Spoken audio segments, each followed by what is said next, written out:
Hello, today is Monday, the 23rd of February, 2009. This is Brian Shannon from Alpha Trends. I just got back today from New York and met a lot of nice people there at the Traders Expo. So thanks for stopping by at the talk or wherever I might have seen you. It's good to always put names to or faces to the names of people that I meet online and that sort of thing.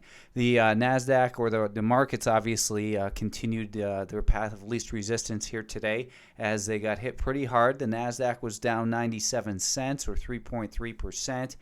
New closing low for the year, but that's obviously not as bad as some of the other markets, as we'll see in a moment. But it did come down through the bottom end of this range at that $28 level, so 28 to 31.5 basically. We're down through it, and it seems as though there's a lot of people looking for this real snapback rally, myself included. So it's probably a good thing I didn't trade today. I was actually kind of expressing to some people in New York that I was afraid that, when I was traveling that we might have a big gap down on Monday and then the market reverses in a big rally, similar to something like based off of the November lows.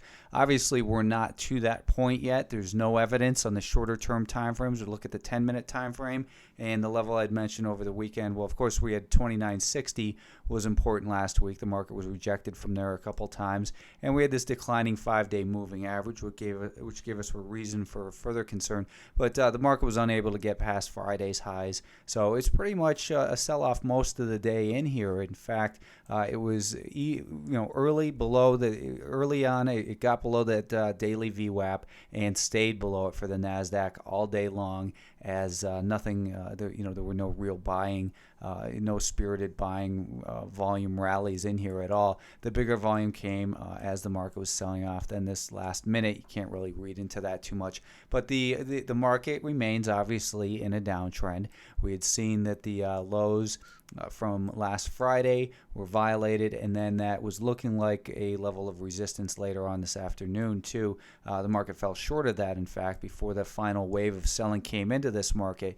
But there's no reason to look at this and think that there's any evidence at all of a bottoming process. It's possible we might get one of those big gap lower, maybe wash them out and then reverse. That's always something that you've got to keep in the back of your mind, but you got to remember that the odds are very low. It's a possibility that could happen, but it's not a likelihood. So I see the NASDAQ's trading back at 28 right now in the aftermarket, but nothing encouraging here on any of these time frames. Lower highs and lower lows, declining 5-day moving average. We took out that low, but it looks as though we'll still head further lower. The next bigger level is down just under $27 a share than, of course, the November lows. Possibly we get a gap lower and then wash out and reverse them higher. Always something to be aware of. But again, we've got a lot of levels that are there as potential resistance going forward. These three are the easiest to see right in here at basically 2840, 2920, 2960, and we could go on and on about other levels above the market, $30.80. But those will be important levels if this market can rally, and at some point it will.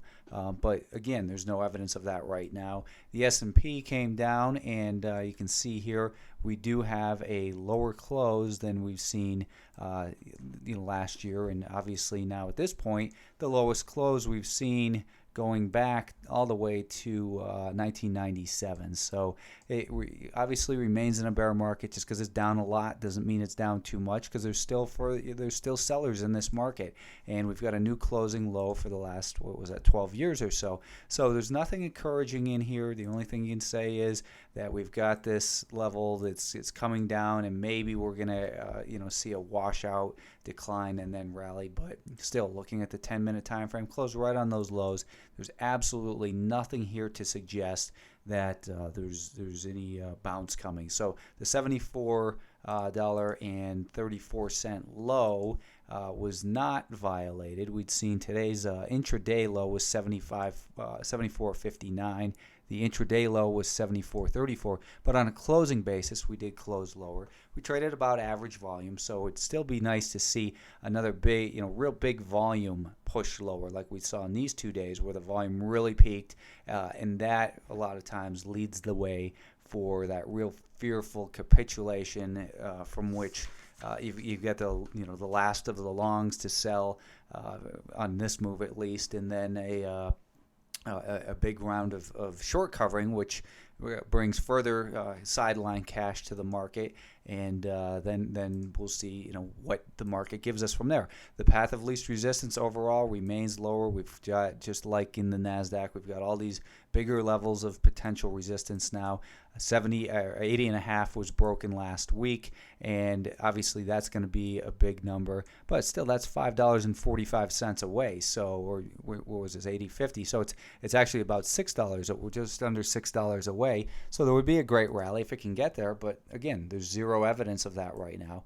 We continue to see that Friday's highs weren't breached in here on the 1 minute time frame, same as the NASDAQ, just below that VWAP pretty much all day. It was above it very briefly in here, but the direction of that volume weighted average price remained lower, closing right on the lows with some volume in here. So no evidence of a reversal, but keep yourself open to it, to the possibility that we can reverse, but it might need another day or two of some real fearful heavy volume before we could see that emerge. The Russell 2000, which has been our biggest reason for concern in this market, did get hit a little bit harder. It lost 3.8% with its $1.58 loss.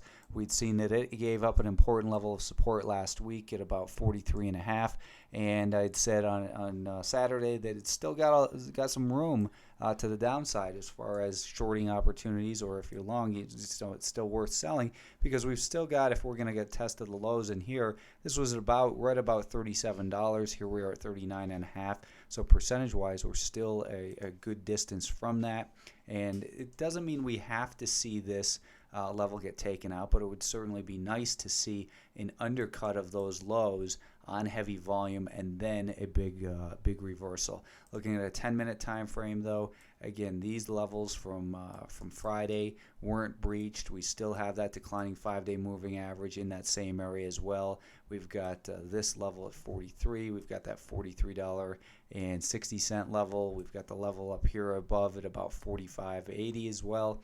So lower highs and lower lows. There's no big washout volume in there yet.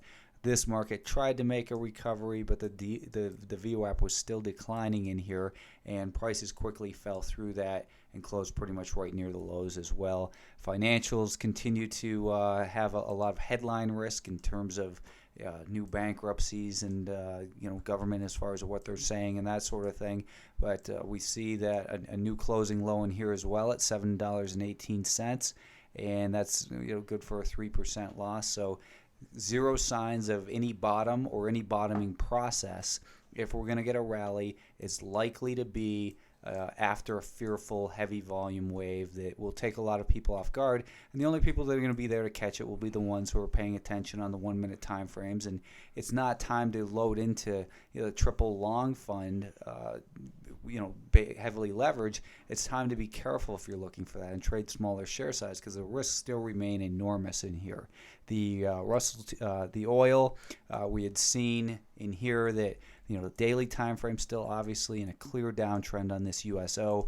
On Saturday, I said maybe getting above this level, and then a pullback that holds above the 5-day moving average would be a reason for to think that maybe this could turn into something, because we're so oversold. It gapped higher and basically remained below VWAP in here and never got back above that level. So there was no reason to be long oil. If you were long oil, I think the only justification for a trade would have been maybe getting involved right here and then placing a stop right in there. So if you did get involved, you shouldn't have lost more than about probably 35 cents or so. But again, you should be, if you're trading oil, it's in a horrible downtrend, and any position you take ought to continue to be very small.